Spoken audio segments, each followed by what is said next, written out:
Hello friends, இன்றைக்கி வீடியோவில் பார்க்க போகிறது ரோஜா செடியெலாம் நிறைய தளிர் வைக்கிறதுக்கு நம்ம முருங்கைக்கீரை எப்படி யூஸ் பண்ணலான்னு பார்க்கலாம். வீடியோக்குள்ளே போகிறதுக்கு முன்னாடி புதுசாக பார்க்குறவங்க நம்ம சேனலை சப்ஸ்கிரைப் பண்ணிக்கோங்க. வாங்க வீடியோக்குள்ளே போகலாம். இந்த ரோஸ் பிளான்ட்டு தான் இப்போ கொஞ்சம் குச்சியாக நிற்குது. லைட்டாக இப்போ தான் தளிர் வருது. நம்ம தளிர் வரலனாலும் குச்சியாக நின்றுதுன்னா நீங்கள் இந்த லிக்விட் ஃபெர்டிலைசர் ஊற்றுனீங்கன்னா நிறைய தளிர் வைக்கும். இப்போ நம்ம ஃபஸ்ட் டைம் ரோஜா செடி வாங்குகிறோம். நட்டதுக்கப்புறமா கொஞ்ச நாள் பூத்துட்டு அதுக்கப்புறமா இலையெல்லாம் கொட்டிடும்.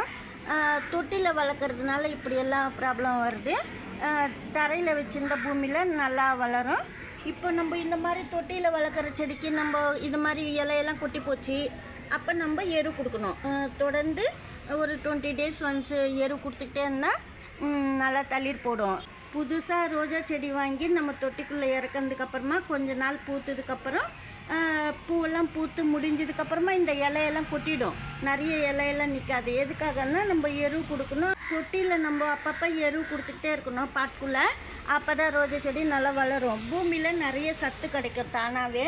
அதுக்காக தான் நல்லாயிருக்கும். தொட்டியில் வச்சோம்னா கொஞ்சம் சத்தெல்லாம் கம்மியாக இருக்கும். எதுக்காகனா நம்ம தான் கொடுக்கணும். பூமி மண்ணில் அதிகமாக இருக்கும் சத்து. இப்போ நம்ம வந்து தொட்டியில் வளர்க்குறோம்.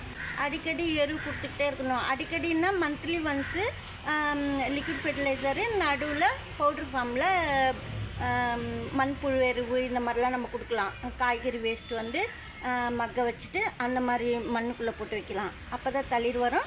சாயிலுக்குள்ளே வேப்ப இலை சேர்க்கும்போது நோய் இல்லாத வளரும். அதே சமயத்தில் வேப்ப இலை தண்ணியில் கலந்து ஊற வச்சுட்டு மேலுக்கு ஸ்ப்ரே பண்ணலாம்.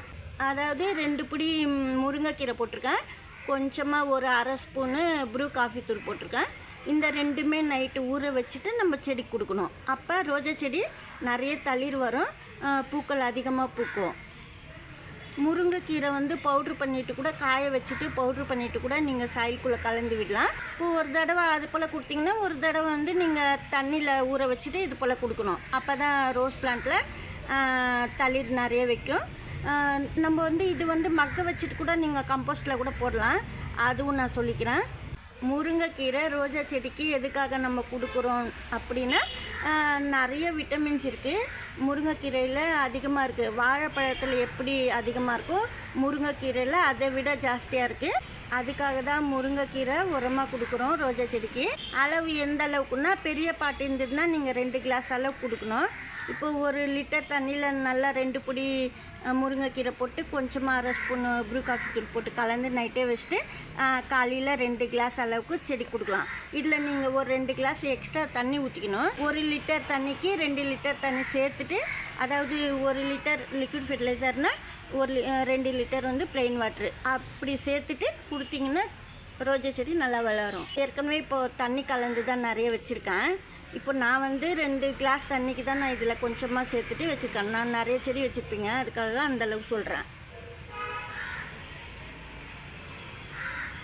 இப்போ நம்ம ப்ரூ காஃபி தூளெல்லாம் போட்டிருக்கோம்.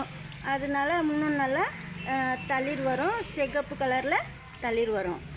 இந்த வீடியோவில் தான் பிடிச்சிருந்தா லைக் பண்ணுங்கள். நன்றி, தேங்க்யூ.